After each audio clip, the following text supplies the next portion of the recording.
Hello and welcome to the FinancialFox, finance, investment and crypto with a twist.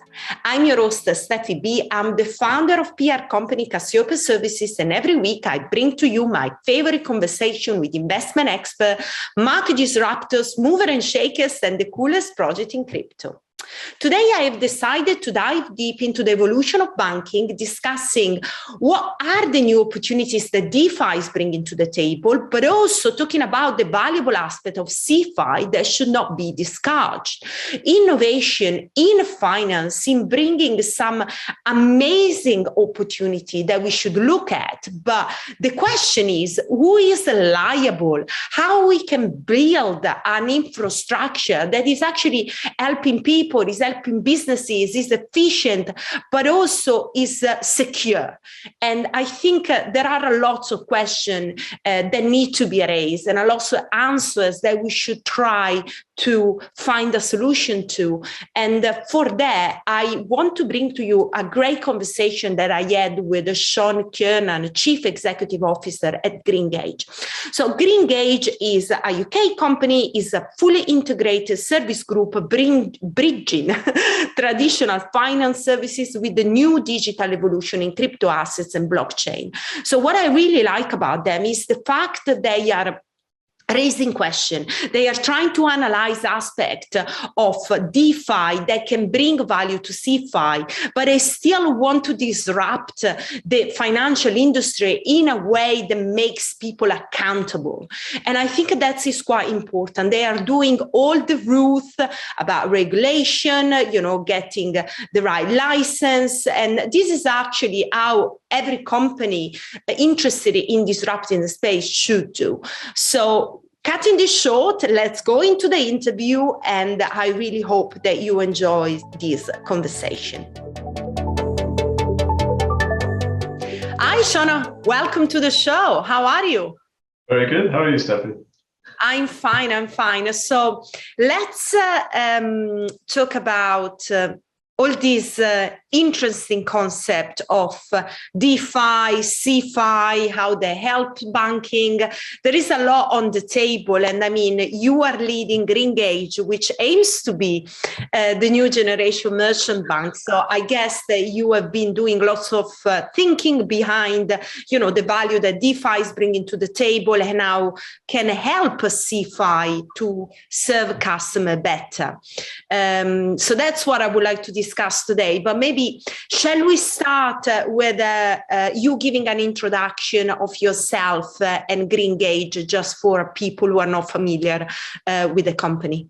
Perfect. Well, delighted to be here. Good to connect. I'm a banker, and Greengage aims to be a bank. In the current period, we're not yet a bank. We're in the registration process with the FCA for the Crypto Asset Task Force. That's the UK regulator, and we'll be launching e-money services next year. We're aiming to go live in Q2 to open up accounts for trading clients so that they can make money around with payments, and we're really looking forward to that. Wow, that's exciting. So explain to me, just before we go more into the interview. So we have got with the FCA and with any kind of regulators. So you have got the distribution ledger technology license, the DLT license, and then you have got the e-money license, and then you have the banking license. So if I'm an entrepreneur, I want to launch like an innovative bank or something to do with crypto, doesn't have to be a bank. Why I should apply for the DLT, or should I look at the e-money, or should I look at the banking? Can you maybe simplify which license serve which purpose, if it's not too complicated? Yeah, I mean, this is it's a big question, very relevant for us. Obviously, the banking license is the top of the tree. It's the hardest one to get, and it should be. It's the most regulated. It requires the most effort to get the longest time, but it means you're a full bank, so you can then give deposits and interest on deposits. You can make loans, and you're part of the financial services compensation scheme. So any money that is placed with you, you can offer protections. E-money is slightly kind of, I would say, banking light in a way. It's a very different model in that an e-money firm can make payments and facilitate transactions but they can't pay interest, they can't offer loans, and they also can't claim to be part of the financial services compensation scheme. However, money is typically held in custody as an away from any money license firm's own balance sheet. So if they were to go bust, it's still relatively safe. But that's kind of very much a broad brushstroke. The crypto asset registration, the FCA, really is specific to crypto itself. So crypto custody, crypto trading, crypto arranging. It doesn't touch on the fiat side as such, the pound sterling, dollar, euro. And in a way, it's a different animal as such, and you couldn't readily compare it to the e-money of the bank. But it's more focused on particularly native crypto asset businesses. So basically, if you want custody, then you should go for a banking license. If you can work with the custodians and maybe you can do more like a flexible system, then maybe the e-money license is the best. Is that like a fair summary? Well, I wouldn't say one's better than the other. It's just very different. And I think that the overarching question you raised about how do you bridge potentially CeFi and DeFi, in a way that these different registrations are similar. You can work with partners to deliver services if you wish not to do it yourself. And the DLT license, is that the first step that you need to have anyway? For us, it's an important step, and we've been on the temporary register for, I guess, nearly a year. That has been focused on our current activities, which are facilitating loans against crypto and more recently facilitating loans for miners. But that very much is on the focus of the crypto-related activities. As soon as we touch fiat, we move into the e-money world. And I've been talking about offering accounts for a few years now, which is why the team is really geared up to servicing the crypto asset sector, SMEs that are crypto interesting or interested in the space, and also high net worth individuals. These are things we've been talking about for some time. So talking about Greengage, what's the strategy and what is trying to achieve? What's the mission? So we still see a big gap. There's no UK bank that actively serves crypto asset companies. It's a sector that, for me, makes a lot of sense to service. So there's a lot of benefits with DLT in terms of traceability of a client. So you can actually see if they're a good egg or a bad egg. Yeah. They just shut your bank account, basically. If you try to make any transaction on Binance, you say failed. Well, I mean, it's a different. I think it's a different way of looking at a counterparty. If you just put a big red warning sign and say crypto bad, it doesn't necessarily get into the nuance of actually what the technology really delivers, which I'm sure you've heard of coin forensics, but it's actually fascinating. A lot of the benefits that you can get by layering on the new tools around identifying not just the client, but who they deal with, is slightly lost if you just say no, do not touch. And we think that there are mechanisms to do this in a way that is almost safer than traditional account management or banking. But it takes a little bit more intellect and time to get your head around how to do it. And you also need the systems. But then also, I guess, it's an exercise of convincing authorities that you're actually trying to do something that can help people without doing anything wrong. Exactly. And that takes time, and it's consultation and dialogue. It's why we've been doing these reports with the UK Parliament group on blockchain. We've wanted to kind of get the discussion started, and obviously regulation has moved on hugely in the last couple of years, and the knowledge has also grown. But we see industry as needing to contribute to that exercise. Okay, so with a Greengage, your aim is to be a bank for businesses or a retail bank, just position correctly so people know the space that you are, where your action is. Our focus is really B2B, and that's been from the outset. We see there's still being gap for crypto asset companies. I think SMEs more broadly have issues with their banks, and we see a niche there, particularly for those that are maybe digital forward, as in they have some kind of revenue or maybe a cost base in a crypto instrument, And if they present that to, say, a high street bank today, if you're a small business and you're trying to make money in a new asset or a new kind of crypto asset forum, that's a really difficult message. Whereas we think it's actually a good message and one that we want to help facilitate. I mean, I guess for SMEs, it is a space that I know well. It's very difficult to get loans, right? And that is key, really, to foster the economy, for people to get started. You know, it's just the process that goes through to make you eligible is just drainful. And then some people, they just give up because it's just very difficult if you even get the money. It's a funny one. I mean, the Bank of England's been putting out research around the £22 billion gap for SME lending. And it's not easy to address. The tier 1 requirements, as in the bank capital that needs to be held for a bank to do its business, have increased since the credit crash. And that's actually forced banks to take less risk, if you will, because they need to then look at maintaining their balance sheet strength. And unfortunately, SME lending is actually the highest cost business to service, because it's typically smaller loans. It's the same amount of underwriting almost as you would for a bigger counterparty or client. And so banks have said, okay, I will manage my risk exposure. I'll take probably bigger loans, fewer of them, and I'll do less with SMEs. And that for us is kind of where we see a big opportunity down the road, because we would love to look at digital debt instruments for SMEs.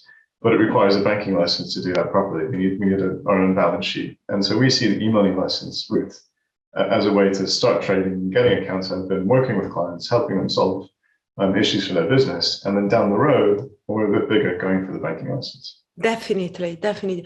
So, I kind of agree that the UK is kind of lagging behind, which is quite...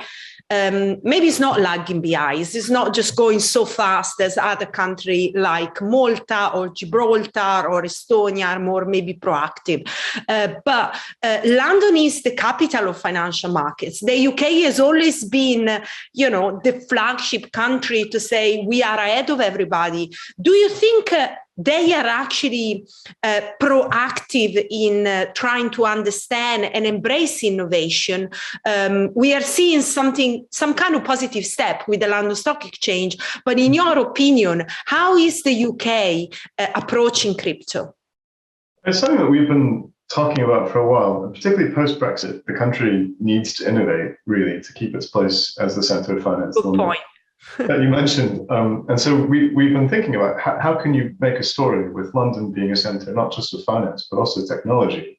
It's almost a perfect place to come up and push forward DLT innovation. And really, I think the opportunity with DLT, yes, it's the front end to a certain extent, but it's really the plumbing, the back end of finance, which needs the proper innovation. And that's exactly, for me, the best use case of blockchain. You can have multiple actors working with a consistent framework and consistent code as a trusted code for multiple people to work with. And that takes away a huge amount of inefficiency if it's done properly.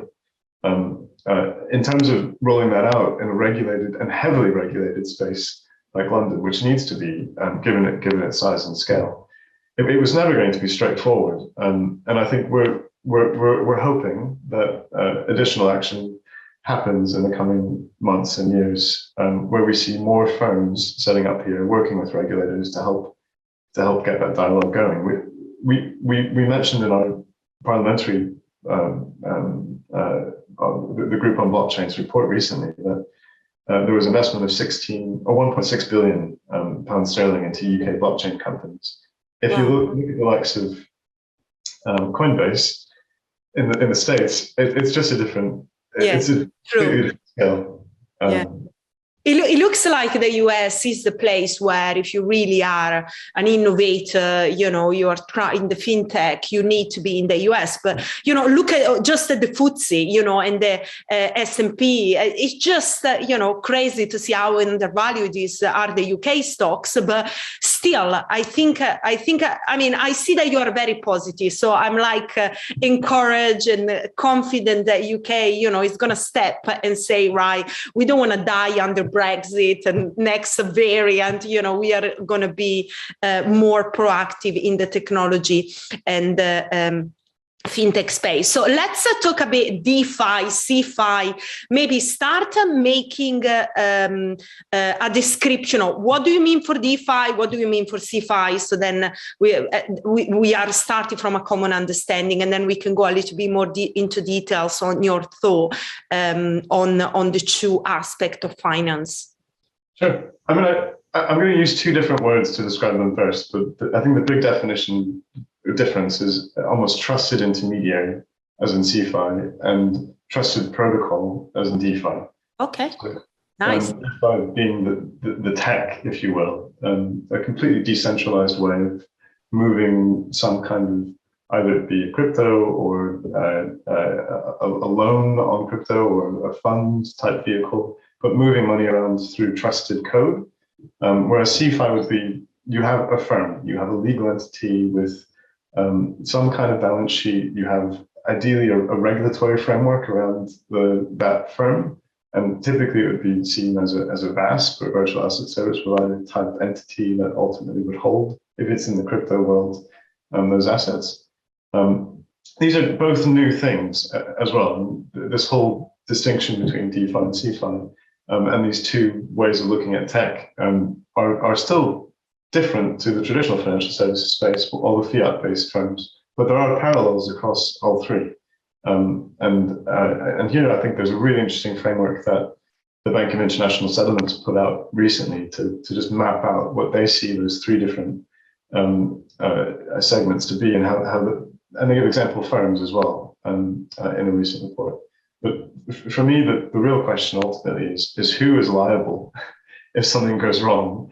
Is it the code? Or is it a regulated entity that has a big balance sheet? Well, it is easier when you have got a person that you can say that's your fault. When it's the protocol, it's just going to be a bit more scary, isn't it? I mean, the real innovation there is that with DAOs, and can you actually trust a decentralized governance mechanism? Or can you trust yourself? That's the question at the end, because you are the one making action. I think it's more about responsibility, maybe be your own bank. I mean, even if we are not talking B2C, but the responsibility is with you with CeFi. DeFi. I think it's your responsibility across the board.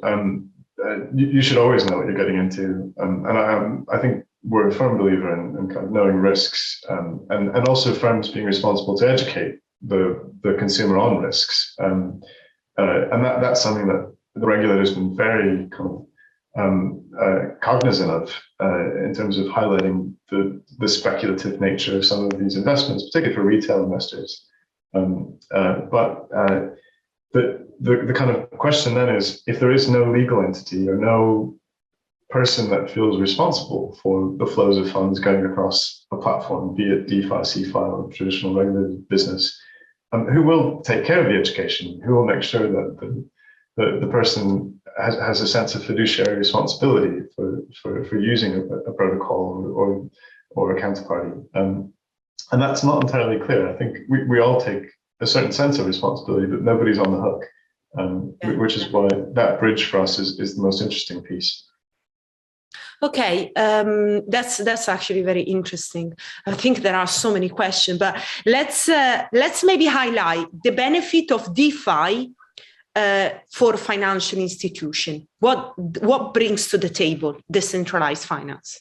I think there's quite a few actually, and obviously I'm going to caveat all of them because there are risks and there's kind of mitigations that need to be looked into. But I think the first is efficiency. Obviously, I mentioned about plumbing being the big efficiency that we can achieve with DLT.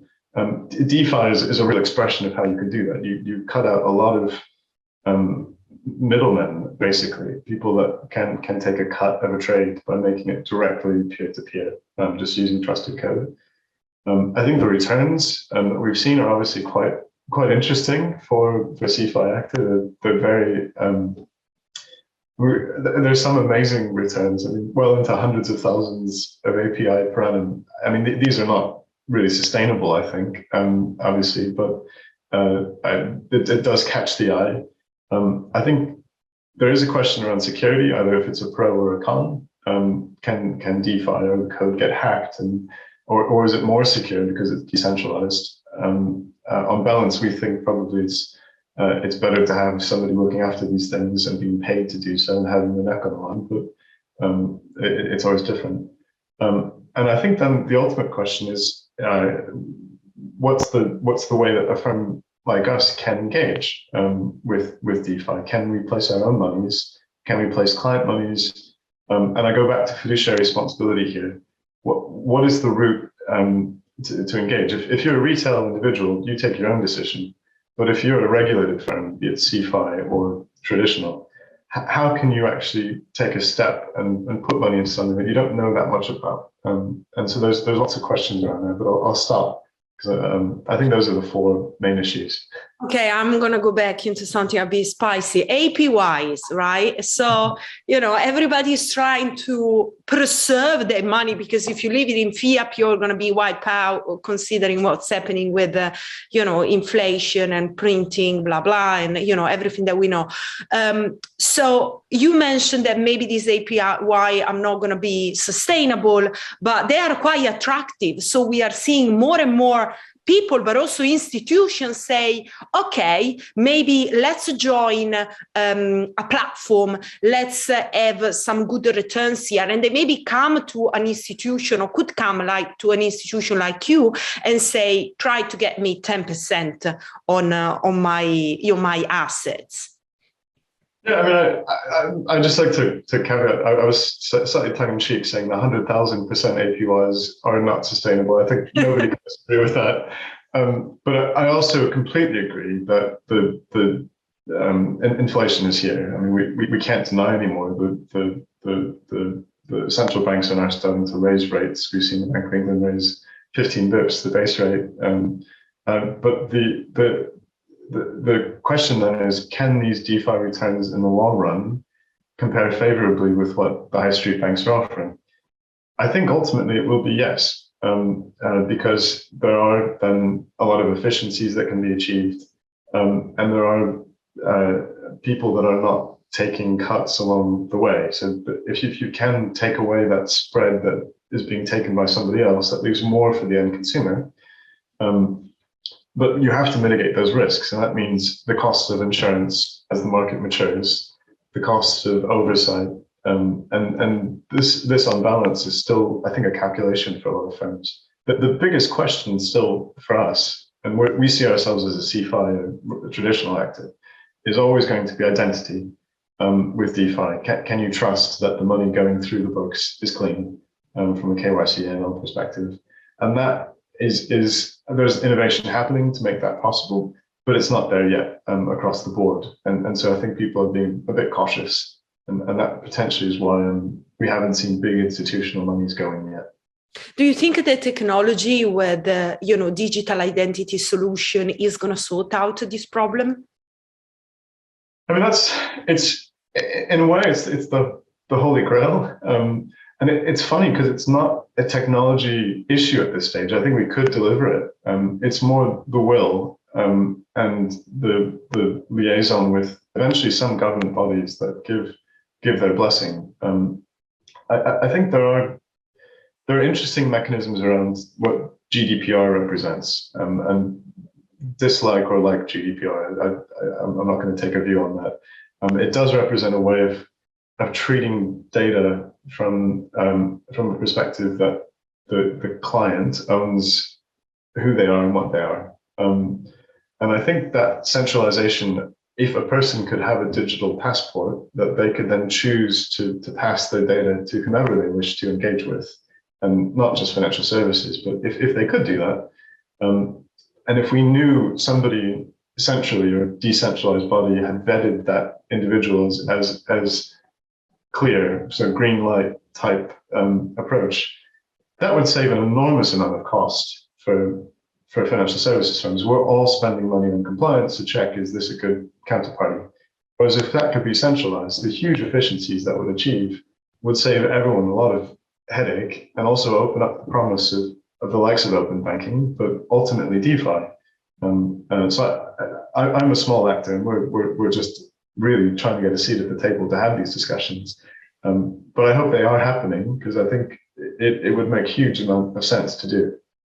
But I think there are small actors that are actually taking the lead, they're making the changes at this point. We can't expect, JP Morgan to step in and say, right, we are going to be, the next bank in 2 minutes. But anyway, the other things that is more spicy even is the loans. So I get lots of business come to you, get me some good APYs, some other, they will say, I need money. And, I might have... I might have some crypto. Can you do something with that? What's actually here DeFi is bringing to the table? Because it's something really important, is meaningful. We have seen with Aave and the fresh loans for retailers, users, but it's something completely innovative in finance. Yeah, I mean, lending has been one of the oldest aspects of finance, and finance is one of the oldest professions. But the way that it's represented in DeFi is really interesting. Again, because of that trusted protocol versus trusted intermediary route. The innovation of peer-to-peer finance, if we look at the recent history of peer-to-peer lending being improved and then being able to engage and provide loans, this is through a CeFi. I'm using the new term to define the old slightly mechanism. Meant that as an individual, you could choose which loans you would actually invest in. You would take that risk. DeFi kind of pushes that out even a step further. It still uses, by and large, some form of collateral, so that the person borrowing will have to post an asset to be able to use as a form of trust that they can get money, repay that money, and have something in case that collateral drops in value. That the lender can use to protect themselves. But I think that the really unusual stuff, and I think this is kind of probably a sign of froth in the market, is that uncollateralized lending has also been taking off, meaning that we see people not posting any form of collateral or asset as a borrower. They're just being able to borrow. And that there are protocols in DeFi where that has taken off, which for us is a real sign of risk. Borrowing should be an activity that means somebody has thought through and there's some form of underwriting to understand, is this a good counterparty for me to give money to? Because if you end up just walking away, there's, particularly with DeFi, very little recourse you could have to get that money back. Which is not good then for the person that's placing funds to earn yield. Yeah, what about, I mean, we're talking about collateral. So something that really caught my eye was an announcement from Nexo, I think it was a couple of days ago, that you can actually give your NFT, put your NFT as a collateral and get 20% up of the value of the NFT, which has to be either CryptoPunks or Bored Apes, so kind of like very famous NFT, but also quite hyped NFT. So we know the NFT market has been, has gone through the roof, and particularly some projects, they hold the value that, I mean, I don't know is true. How do you see this step that has been taken by Nexo, and I guess many other platforms are going to be doing the same? I mean, in a way, it could be seen as the tip of an iceberg or a natural progression of their existing business, that they're lending against crypto assets. Nexo, amongst others, are using new forms of collateral to provide financing.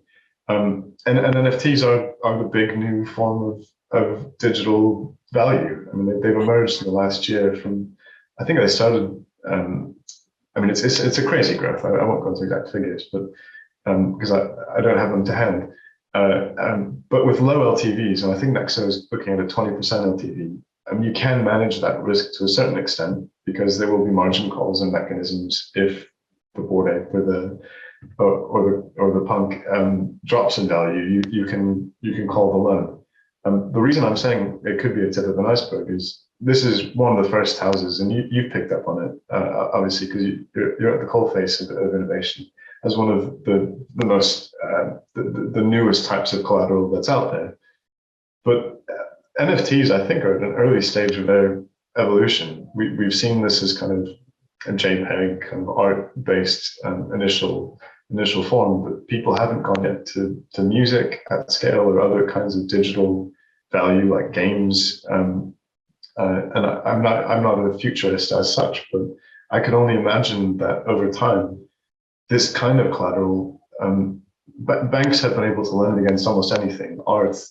Well, listening is like, you go with your Birkin handbag or maybe in a Chanel handbag and say, hey, give me a loan. I mean, I think that very soon I'm going to be able to do that on Nexo, but I'm not sure if I walk into a bank, they are going to give it to me. Well, I mean, we've seen even traditional banks do likes of spacing out for purchasing an item. With Klarna, for example, you can have an asset, and this is a real world asset, your handbag, and you just pay over time, and maybe you return it if you don't like it. These kinds of things have been around for a long time. It's just the underlying asset now is being digitized. So it's I think a natural progression. I'd be surprised if Nexo is the only one looking at this. I think it's a very interesting approach you are taking to all the space is really like raising question and trying to spur a discussion about how we can move forward. What are actually the weak point, what we should ask ourselves, who is going to be liable? I kind of really like the approach because at the end of the day, it's not just about doing things, it's to think about it very thoroughly. And I think this is what you are doing at Greengage. So I guess there is a lot of headaches, a lot of hurdles, to go through, but it seems you're quite excited. Yeah, I mean that's where the fun is actually. If you can get your head around a problem and try to solve it, typically you add value. And I think exactly what you're doing with FinancialFox is the same. You're raising questions and you're trying to get a good discussion started. So very keen to follow you as well. Fantastic. So just a last question. Tell me, where do you see the future in a couple of years? Because we are seeing, discussion about stablecoin to be regulated. There is a lot happening with US Congress hearings. A lot of other things are happening everywhere in the world while the current financial system is going to get swamped by inflation, by, printing Omicron and everything. Where do you see Greengage in 2 years, as well as what will be the landscape? Right. I'll take the broad question first. And then okay. Again, I'm not a futurist, but it does seem... But we should make prediction. It's the end of the year. I know, it's the end of the year. I think it has not been unnoticed that every central bank, it seems, is talking about CBDCs. So I think that will happen. And that then goes back to the question of what we discussed about centralized or trusted protocol or trusted intermediary. Can the central bank itself take the direct route to be the trusted intermediary for all transactions? I don't think central banks want that role. I think they prefer for the commercial banks and for other actors to work and provide that service. But I think there are countries looking at other models. China, for example, seems to be looking at a trusted protocol route, but the state owns the protocol with the DCEP. So it's going to be a discussion, and as that kind of role unfolds, obviously we're in the West, being in the UK, so we'll probably be in the CBDC space. But I think that'll be a really interesting story for us to see emerge, because this is still an international market, and the different dynamics around which protocol will emerge as the most popular. Interoperability obviously being a big mitigant for that. And as a small firm like Greengage, our focus is trying to add value wherever we can, have a discussion. And for us, the e-money is really a focus with our crypto asset activities in the coming years to just follow the new trends, see what we can add, and ideally make a good value for our shareholders. Okay, Sean, anybody that is interested in knowing more about Greengage or has got a question for you, where should I go? I mean, our website's probably the best first point of call, www.greengage.co. Okay, anybody that want to talk to you directly? LinkedIn is always a good place to start. Yeah. Fantastic. Listen, Sean, it was great to have you on the show. I hope to have you back soon so we can talk more about, what is happening and the progress that Greengage is making. So meantime, I wish you happy Christmas and happy New Year as well. All the best for 2022. Thanks again, Steffy. Thank you. Okay, we arrive at the end of the show, and I really hope that you enjoyed this conversation. If you are not subscribed to our YouTube channel, please click the subscribe button and follow us on social media to stay up to date with our news and interviews. If you have any question, don't hesitate to get in touch with me at Steffy@financialfox.news or send me a message on Twitter or LinkedIn. One important thing to remember is that we don't offer any financial advice, so all the content here is for informational purposes only.